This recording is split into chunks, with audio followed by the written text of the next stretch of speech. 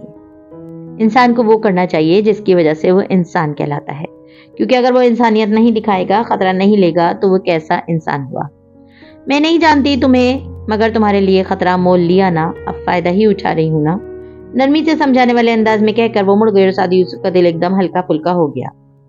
اس نے فیصلہ کر لیا تھا، وہ میری کے بیٹے کو ڈھونڈنے جائے گا، بھلے آگے کچھ بھی ہو۔ تیرے نغمے، تیری باتیں نہ بھولی ہیں نہ بھولیں گی، ہمیں یہ چاندنی راتیں نہ بھولی ہیں نہ بھولیں گی۔ اس صبح سبز بیلوں سے ڈھکے بنگلے میں اپنے کمرے میں بیٹھی حنین بیک گراؤنڈ سٹک لگائے، گھٹنوں پہ کمبل ڈالے، سست روی سے موبائل اسکرین پہ انگلی پھیر رہی تھی۔ بال پونی میں بندھے تھے اور آنکھوں میں ویرانی تھی۔ ان 2 دنوں میں نہ فارس کا کوئی فون آیا، نہ سعدی نے امی کا اکاؤنٹ لاگ ان کیا۔ اب وہ اسے کہاں ڈھونڈے؟ اس نے بھائی کا گروپ کھولا جہاں کی وہ خود بھی ممبر تھی، بلکہ امی کو تو بھائی نے ادھر کا ایڈمن بنا رکھا تھا اور خود وہاں اپنی قرآن میں تدبر کی ویڈیوز پوسٹ کرتا تھا۔ وہ کچھ دیر بعد اس کی پرانی ویڈیوز دیکھتی رہی، پھر گروپ کی وال چیک کی۔ لوگ اب بھی قرآنی آیت، لیکچرز اور اپنے اپنے تدبر پوسٹ کرتے تھے، مگر سعدی والی بات کہاں تھی؟ وہ بے دلی سے وال نیچے کرتی گئی، دفتن ٹھٹکی، آنکھیں حیرت سے پھیلی۔ ندرت ذوالفقار یوسف نے رونالڈ ویزلے کو گروپ ممبر بنانے کی درخواست قبول کر لی ہے۔ یہ خبر تھی، اطلاع تھی، یعنی ایک شخص جس نے اپنا نام رونالڈ رکھا ہوا تھا، اس نے اس گروپ میں داخلے کی درخواست بھیجی تھی اور اسے ندرت نے بطور ایڈمن قبول کر کے اسے گروپ میں داخل کر لیا۔ حنین بالکل سیدھی ہو کر بیٹھ گئی۔ یہ پرسوں کی اطلاع تھی۔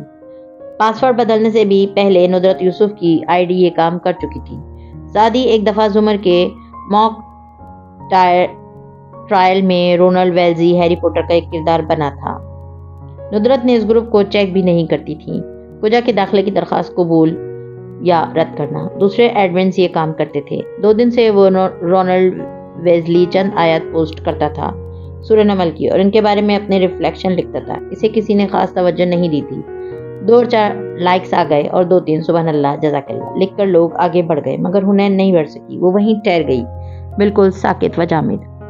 وہ آئی ڈی گویا خالی تھی، کچھ بھی نہ تھا اس میں۔ وہ اسے صرف گروپ میں پوسٹ کرنے کے لیے استعمال کرتا تھا۔ سورہ نمل کی تقریباً آدھی آیات اس نے لکھ ڈالی تھی، پھر رک گیا، شاید اس کے الفاظ کا ذخیرہ ختم ہو گیا تھا۔ شاید اب وہ قرآن نہیں پڑھ پا رہا تھا، وہ اس کا ایک ایک انداز پہچانتی تھی، وہ اس کا بھائی تھا۔ حنین نے نم آنکھوں کے ساتھ اسکرین کو چھوا۔ اس نے پروفائل پکچر میں گلاب کا پھول لگا رکھا تھا جس کا سرخ خون بہہ رہا تھا۔ انسان جس بھی حالت میں ہو، قید ہو یا آزاد ہو، وہ اپنی عادتیں نہیں چھوڑ سکتا تھا، وہ خود کو بیان کرنے کے انوکھے طریقے نہیں چھوڑ سکا تھا۔ سرخ خون گرا تھا گلاب، اس ایک تصویر نے ہر شے کی عکاسی کر دی تھی۔ ایک دم اسکرین پہ ایک نمبر جلنے بجھنے لگا، میمونہ کی کال آ رہی تھی۔ حنین نے آنکھیں صاف کر کے فون کان سے لگایا، وہ اس کی نگہبان تھی، اس کو وہ روز رپورٹ کرتی تھی کہ آج اس نے کتنی نمازیں پڑھی اور وہ ماہ کامل کی صبح سے ان کی تعداد 5 ہی ہوتی تھی، کل کی بھی 5 تھیں۔ اس نے بہت ادب سے پچھلے دن کی رپورٹ پیش کی۔ اللہ تمہیں اپنی نماز کی حفاظت کرنے والی اور ان پر دوام اختیار کرنے والی بنائے، آمین۔ میمونہ نے فوراً سے دعا دی، پھر پوچھنے لگی، اور تم اپنا قرآن کس وقت دہراتی ہو؟ جی۔ وہ بالکل دم بخود رہ گئی، پھر خشک لبوں سے زبان پھیری، میں حافظ قرآن نہیں ہوں، صرف چند سپارے کیے تھے۔ حنین، ہر مسلمان حافظ قرآن ہوتا ہے اگر اس نے ایک آیت بھی حفظ کر رکھی ہو، چاہے سورہ فاتحہ، چاہے آخری چند صورتیں، کچھ بھی اگر اس نے یاد کیا ہے کبھی تو اسے وہ ساری زندگی نبھانا پڑے گا۔ تم نبھا رہی ہو؟ وہ چپ ہو گئی۔ میمونہ چند لمحے اس کی سانسوں کی آواز سنتی رہی۔ میں نے بہت سے مسلمان دیکھے ہیں جو قرآن یاد کر کے بھول جاتے ہیں، پھر ان کی زندگیاں حقیقی سکون سے محروم ہو جاتی ہیں، ذہنی توازن کھو دیتے ہیں، کچھ ذلیل و رسوا ہوتے ہیں، کچھ دوسروں کے محتاج ہو جاتے ہیں، لیکن اکثر مسلمانوں کو معلوم ہی نہیں ہوتا کہ وہ بھی حفاظ کی کیٹیگری میں آ گئے ہیں، اگرچہ انہوں نے صرف کبھی الناس، سورہ ناس اور سورہ فلق ہی یاد کی ہو۔ تو پھر ایسے لوگ کیا کریں؟ وہ بے چینی سے بولی۔ وہ 2 باتیں ذہن میں پکی بٹھا لیں، پہلی یہ کہ انہیں آخرت کا سارا سکون اور کامیابی تب تک نہیں ملے گی جب تک وہ واپس اس قرآن کو یاد نہیں کریں گے، اور دوسری بات، اگر انہیں لگتا ہے کہ عمر بڑھنے اور مصروفیات کی زیادتی کے باعث وہ اب قرآن کو حفظ نہیں کر سکتے تو وہ غلط ہے۔ قرآن 70 سال کی عمر میں بھی حفظ کیا جا سکتا ہے اگر بندے کے دل میں اللہ کی خشیت ہو۔ مجھ سے اب نہیں ہوگا، اس نے خود ہی طے کر لیا تھا۔ ہوگا نہیں حنین، کرنا پڑے گا، آہستہ آہستہ شروع کرو، اللہ کہتا ہے نا اس کو یاد کروانا ہمارے ذمہ ہے، اور یہ کہ ہم اسے آپ کو ایسے پڑھا دیں گے کہ پھر آپ نہیں بھولیں گے۔ تم شروع کرو گی دوبارہ حفظ کرنا اور اسے مکمل اللہ تعالیٰ کروائے۔ میمونہ بہت سلجھی ہوئی اچھی لڑکی تھی، سمجھداری کی باتیں کرتی تھی، مگر اتنی اچھی باتیں کر لیتی ہوگی ہنا کو پہلی دفعہ پتہ چلا تھا۔ اس کے دل میں امید سی بندھی۔ اوکے، میں کوشش کروں گی۔ اور کس وقت کرو گی؟ وہ حیران ہوئی۔ وقت ہی تو اہم ہے۔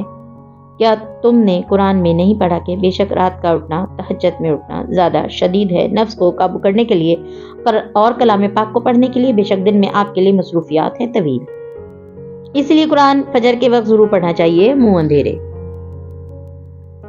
حفظ کا تو وقت وہی ہوتا ہے۔ کیا تم نے وہ قول سنا ہے کہ حفظ کا بہترین وقت تہجد کا ہے، مطالعے کے لیے صبح کا وقت، لکھنے کے لیے دن کا وقت اور بحث و مباحثے کے لیے شام کا وقت؟ اچھا، وہ متعجب ہوئی، پھر بولی، اوکے، میں روز صبح فجر کے وقت اپنا قرآن دہراؤں گی۔ اور تمہیں کس نے یہ کہا ہے کہ قرآن صرف 2 صفحے پہ ہاتھ رکھ کے آنکھیں بند کر کے دہرا لینے سے یاد ہو جاتا ہے؟ میمونہ نرمی سے سوال پوچھتی ٹوکتی کم تھی، مگر حنین چپ سی ہو جاتی تھی۔ پھر کیسے یاد ہوتا ہے؟ قرآن یاد ہوتا ہے کسی انسان کو روز سنانے سے، اور پکا ہوتا ہے نماز میں روز اللہ کو سنانے سے۔ خود سے خالی خولی دہرا لینے سے کچھ یاد نہیں ہوتا۔ تم یوں کرو، روز کا سبق اور پچھلا سبق مجھے فجر پہ سنا دیا کرو۔ وہ 2 چھوٹے بچوں کی ماں تھی، پھر بھی یوں کہہ رہی تھی گویا سبق سننا اس کے لیے مسئلہ ہی نہ ہو۔ اوکے، میں نے آخری 10 پارے کیے تھے یاد، پھر کل میں 21ویں سپارے سے سناؤں گی۔ وہ بھی جانے کیوں پرجوش ہو گئی تھی۔ اور حنین، جب حافظ قرآن اپنا قرآن بھول جاتے ہیں تو وہ یہ بھی بھول جاتے ہیں کہ قرآن اول پارے سے نہیں یاد کیا جاتا، آخر سے کیا جاتا ہے۔ تم کل مجھے صرف سورہ ناس اور سورہ فلق سناؤ۔ وہ سارے فیصلے خود ہی کر رہی تھی، مگر اچھی بات ہے، کچھ باتوں کے لیے ہمیں خود پہ سختی کروانی پڑتی ہے۔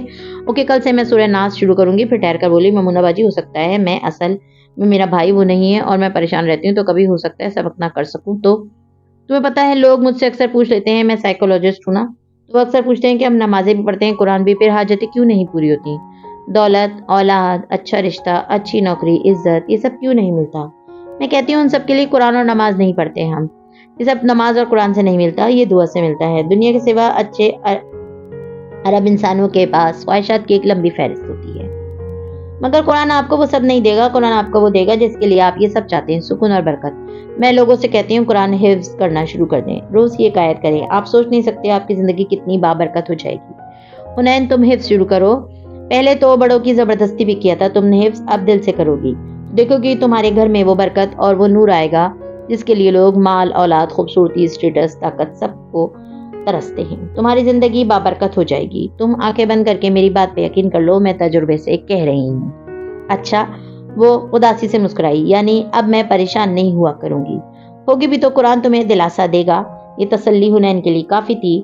ان گزرے 4 دنوں میں پہلی دفعہ وہ خود کو پرسکون محسوس کرنے لگی تھی۔ مزید ویڈیوز دیکھنے کے لیے ہمارے چینل کو سبسکرائب کیجیے۔